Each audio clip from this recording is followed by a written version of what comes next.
FIR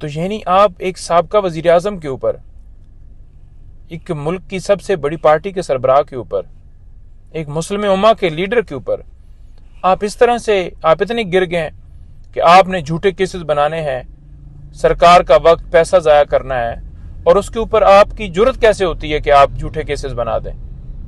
کوئی شرم کا مقام نہیں ہے۔ تو آج الحمدللہ وہ بھی کیس جو ہے اس میں بھی خان صاحب کی بریت ہوئی ہے۔ اس کے علاوہ جتنے اور کیسز ہیں جس میں خان صاحب کا رول 109 کا ہے، یعنی کہ ان کی ماں کے اوپر، وہ بری ہو رہے ہیں، اسی بنیاد کے اوپر بری ہو رہے ہیں کہ کوئی شواہد نہیں ملے، کوئی ایویڈنس نہیں ملی۔ تو انشاءاللہ تعالی اللہ حق ہے، تمام کیسز میں خان صاحب انشاءاللہ سرخرو ہوں گے، لیکن رہائی کی حد تک آپ نے بالکل تیار رہنا ہے۔ جس وقت بھی کپتان کال دے، ہماری طرف سے کال آئے، پارٹی کی طرف سے، تو بھرپور طریقے سے آپ نے نکلنا ہے۔ جب پورا پاکستان نکل آئے گا نا تو انشاءاللہ تعالیٰ اس دن رہائی بھی اور آپ کی ملک کے اندر حقیقی تبدیلی ہوگی۔ بہت شکریہ۔ پاکستان زندہ باد۔ 6 لاکھ کی بس، اور خان صاحب کے خلاف تو یہ ان کے خلاف شکایت تک نہیں آئی ہے۔ یہ دوہرا معیار ہیں پروسیکیوشن کا اور عدل کا۔ ٹھیک ہے، آپ کیا دیکھ رہے ہیں حالات کس ڈائریکشن میں جا رہے ہیں آپ جب 2 اہم فیصلے سامنے؟ نہیں، یہ جو فیصلے ہوئے ہیں لازماً سپریم کورٹ کے اس فیصلے کو ہم خوش آئند قرار دیتے ہیں، اوریجنل جو، اور پھر اس کی کمپوزیشن کو بھی ہم بیلنس قرار دیتے ہیں، سینئر جج صاحبان اس میں شامل ہیں، اور یہ عدلیہ کی اپنی وقار، اس کی اپنی آزادی، خود مختاری اور سالمیت کا سوال ہے۔ تو لہٰذا یہ مقدمہ پاکستان کی عدالتی تاریخ کا سب سے سنجیدہ ترین مقدمہ ہوگا، اور اس مقدمے کی سماعت کے دوران روزانہ جو ہیں قوم کو ایسی بیانک خبریں سننے کو ملے گی، کیونکہ میں سمجھتا ہوں کہ اب اور جج صاحبان بھی سامنے آئیں گے اور وہ بھی اپنی دکھ بھری بپتا جو ہیں وہ قوم کے ساتھ اور عدالتوں کے ساتھ شیئر کریں گے۔ شیخ افضل مروت صاحب، لوگ عمران خان کی رہائی کے حوالے سے پوچھتے ہیں کہ عمران خان کب باہر آئیں گے؟ پہلے کبھی بیان آتا تھا عید سے پہلے، 25 روزے سے پہلے۔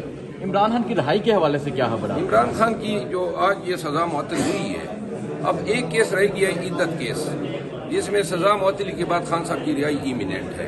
ٹھیک ہے، 6 کا جلسہ 6 اپریل کو، اس حوالے سے کیا کہنا چاہیں گے؟ کیا پیغام دیں گے آپ؟ انشاءاللہ جلسہ ہم کرنے جا رہے ہیں۔ کچھ پارٹی کے دوستوں نے 27ویں رمضان کے حوالے سے کچھ تحفظات جو ہیں وہ مجھے پہنچائی ہیں، خان صاحب کے ساتھ کل شیئر کروں گا۔ خان صاحب جو فیصلہ کرے گا اسی کے مطابق عوام کو آگاہ کریں گے۔ اچھا، ابھی فائنل نہیں ہے جلسہ؟ نہیں، یہ جو 27ویں رمضان کا آئیڈیا میں نہیں تھا ٹھیک ہے کہ یہ 6 کو انسائڈ ہوتا ہے 27ویں رمضان کے ساتھ۔ ٹھیک ہے۔ اچھا، کوئی پیغام دینا چاہیں آپ؟ اگر پیغام یہی ہے کہ سپریم کورٹ کی اس فیصلے کے بعد کے ساتھ رکنی لارجر بینچ سماعت کریں تو قوم سے استدعا ہے کہ نہ کہ صرف اس مقدمے کو واچ کریں، کڑی نظر رکھیں، بلکہ اپنا ریئیکشن بھی دیں، سوشل میڈیا میں دیں۔ یہ آپ کی ہماری آنے والی نسلوں کی تقدیر کی تحریر ہو رہی ہے۔ ایک دفعہ یہ دخیل کاروں کا خاتمہ ہو جائے اور یہ عدالتی نظام سے نکل جائے۔ ہمیشہ یہ ہوتا ہے، جو اپوزیشن میں چلی جاتی ہے پارٹی، اس کے پیچھے عدالتیں بھی لگ جاتی ہے، دڑا دڑ سزائیں۔ اب ہم اپوزیشن میں تھے اور نون والے پی ڈی ایم بنا کے حکومت میں تھے، تو ان کو جو ہے تو کے حساب سے بریت یہ دی گئی۔ نواز شریف 4 سال بعد آیا، ہتھکڑیاں نہیں لگی، حضرت بریتیں سمیٹ دے گئے، ان کے بیٹے آئے، کوئی ہتھکڑیاں نہیں لگی، کوئی ٹرائل ہوا ہی نہیں، جناب درخواست دی اور بریت۔ شہباز شریف بری ہو گئے، تمام کرپشن کے ریفرنسز جو ہیں وہ ملیا میٹ ہوئے، زرداری صاحب بریتیں سمیٹ گئے، حتیٰ کہ وہ مقصود چپڑاسی اور وہ جو ایون فیلڈ کے اپارٹمنٹ تھے جس میں آج بھی وہ رہ رہے ہیں، عدالتیں ہماری کہہ رہی ہیں ملکیت ان کی ثابت نہیں ہوئی۔ اور اسی وقت میں خان صاحب کے خلاف عدت کیس میں سزا، تو شاخانہ میں سزا، تو شاخانہ ریفرنس میں سزا، سائفر میں سزا، یہ دور معیار ہیں۔ تو لہذا یہ جب اس پہ پل باندھا جائے گا اور عدالتیں دخیل کاری کو روکیں گی تو آئندہ جو ہیں یہ فائدہ گورنمنٹ کو ہے، کیونکہ آج کی گورنمنٹ کل کی اپوزیشن ہے۔